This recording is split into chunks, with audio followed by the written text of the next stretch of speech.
Police निरीक्षक रवींद्र निकाळजे यांची जालना येथे गृह विभागाचे उपविभागीय पोलीस अधिकारी म्हणून पदोन्नती झाली असता पदोन्नतीच्या पार्श्वभूमीवर शहरातील नागरिक, पत्रकार आणि पोलीस कर्मचाऱ्यांनी त्यांचा भव्य सत्कार केला। मठा शहरात कार्यकाळात सर्व स्तरातील नागरिक, पत्रकार आणि पोलीस कर्मचाऱ्यांचे सहकार्य मिळाल्याबद्दल कृतज्ञता व्यक्त करताना मठेकरांचे प्रेम कधीही विसरणार नाही असे भावनिक उद्गार पोलीस निरीक्षक रवींद्र निकाळजे यांनी काढले।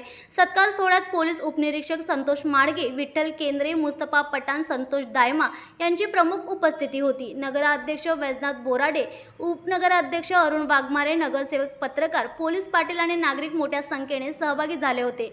निकाळजे यांनी मठा हे शांतताप्रिय शहर असल्याचे सांगून सर्वांच्या सहकार्यामुळे कायदा व सुव्यवस्था राखण्यात यश मिळाल्याचे नमूद केले। लवकरच ते जालना येथे उपविभागीय पोलीस अधिकारी म्हणून पदभार स्वीकारणार आहेत। जालन्यावरून जगदीश राठोड यांची रिपोर्ट।